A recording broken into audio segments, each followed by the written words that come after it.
This is Radio Nepal. I'm KAUSHAL GHIMIRE with the news. The headlines first. Prime Minister and Nepali Congress President Sherbahadur Deva says he will vie for the post of Nepali Congress's president one more time.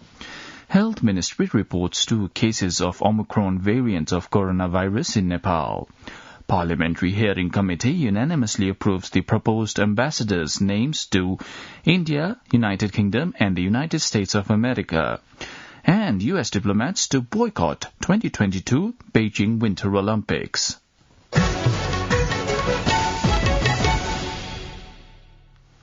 Now the news in detail. The new Omicron variant of COVID-19 has been detected in Nepal. The new variant, which the World Health Organization has labeled as a variant of concern, was detected in 2 individuals in Nepal 12 days after it was first reported in South Africa. Issuing a press statement yesterday, Health Ministry's joint spokesperson, Dr. Samir Kumar Adhikari, confirmed that the new variant was found in samples taken from 2 people after carrying out tests on Sunday at the National Public Health Laboratory. Joint spokesperson Adhikari added that the new variant was confirmed in a 66-year-old foreign national and a 71-year-old who had come in his contact. They had arrived Nepal from South Africa. Joint spokesperson Adhikari said both of them have been kept in isolation as per the standard set by the government and are recuperating their health at present. He said that surveillances and contact tracing would be made more effective following the variants reporting in the country. Prime Minister and Nepali Congress President Sherbahadur Deva has said that the Nepali Congress will not gather crowds of people in its 14th General Convention due to the persisting risk of COVID-19. Talking to journalists at Balwatar yesterday, Prime Minister Deva shared that he would file his candidacy to the post of president once again as per the party's statute. On a different note, the Prime Minister said that the electoral alliance among the ruling coalition partners would be only for the elections to the members of the National Assembly. He further said discussions should take place on continuing the electoral alliance for other elections. The Parliamentary Hearing Committee under the Federal Parliament unanimously approved the names of proposed ambassadorial candidates for India, the United States of America and the United Kingdom. A meeting of the committee held yesterday endorsed the nominations of ambassador proposed to India, Dr. Shankar Sharma, Gyan Chandra Acharya to the United Kingdom and Sridhar Khatri to United States of America. Committee Chair Lakshman Lal Karna shared that the committee endorsed their names after the candidates presented their experiences, qualifications, ideas and concepts to apply after being appointed the ambassadors for the proposed countries. The World Bank has stressed the need for making more efforts to maintain fiscal stability in Nepal, though the country has made noticeable progress in implementing fiscal federalism. Unveiling a report about Nepal's public expenditure in Kathmandu yesterday, the World Bank pointed out the need for additional support to Nepal for fiscal stability and green, resilient and inclusive development. On the occasion, the World Bank Country Director to Nepal, Faris Haddad Javros, believed that the report would help the World Bank form an assistance outline to Nepal.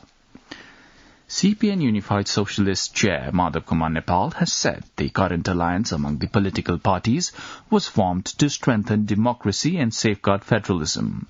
Speaking at a state-level sport and training program organized in Chapa yesterday, Chairman Nepal said the alliance between the ruling parties would continue till the coming elections to protect democracy, secularism and republican system of governance.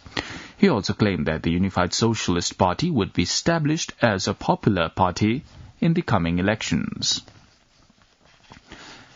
At least 5 people have died, while 3 others were injured in a jeep accident that took place in Baitari yesterday.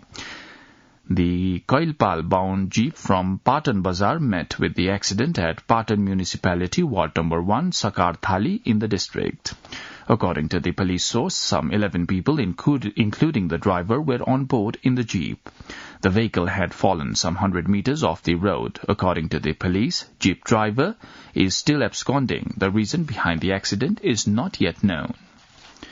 You're listening to Radio Nepal's 8 a.m. English News Bulletin. On to some international updates now.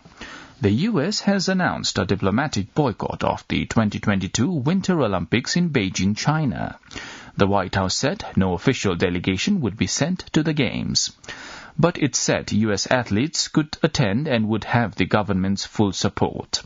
China has previously said it would take resolute countermeasures in the event of a boycott. U.S. President Joe Biden said last month that he was weighing up a diplomatic boycott of the event.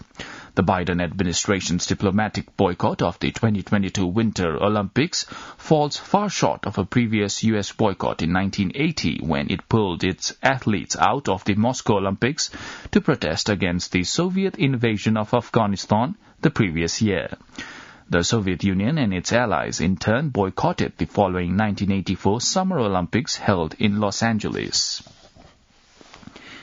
Ethiopian forces have recaptured the strategic towns of Dessie and Kombolcha from Tigrayan fighters, the government said, the latest sign of the government retaking territory it recently lost. Forces aligned with the Tigray People's Liberation Front, TPLF, had taken control of towns in the Amhara region just for more than a month ago. The historic Dessie city and the trade and the industry corridor city Kombolcha have been freed by the joint Gallant Security Forces, the government communications service said on Twitter, the latest in a round of territorial gains claimed by Prime Minister Abiy Ahmed's administration. The state-run Ethiopian Broadcasting Corporation quoted Abiy as saying the rebels had sustained heavy losses and were unable to cope with the strike by the allied forces.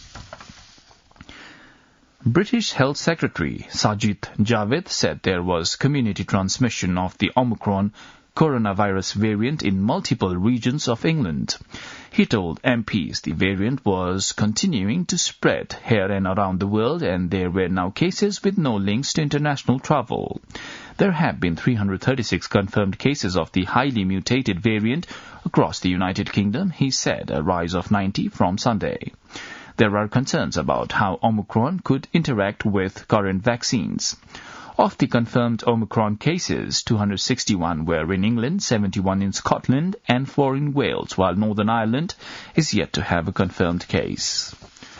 Now, the general weather forecast for the country for today. According to the Meteorological Forecasting Division, the weather is likely to be partly cloudy in the hilly regions of Province Number 1, Bagmati Province, Gandaki Province, and partly cloudy in the hilly areas of rest of the provinces. Light rain is possible at 1 or 2 places of Province Number 1 and Bagmati Province, chances of light snowfall at 1 or 2 places of eastern and central high mountainous regions. Kathmandu's weather report now, or for the past 24 hours. The maximum temperature for the past 24 hours was 22 degrees Celsius and minimum was 9.2 degrees Celsius. Well, that's all the news we have for this bulletin, but before wrapping up, the headlines once again.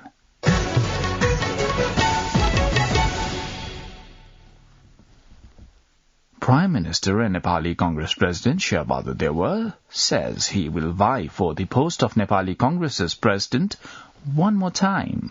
Health Ministry reports 2 cases of Omicron variant of coronavirus in Nepal. Parliamentary Hearing Committee unanimously approves the proposed ambassadors' names to India, United Kingdom and the United States of America. And U.S. diplomats to boycott 2022 Beijing Winter Olympics. Well, that's all the news we have for this bulletin. Our next bulletin in English will be at 2 in the afternoon. You can also listen to us online at our website www.onlineradionepal.gov.np. Also, do check our English news portal at www.onlineradionepal.gov.np/English. Keep listening to Radio Nepal and have a good day.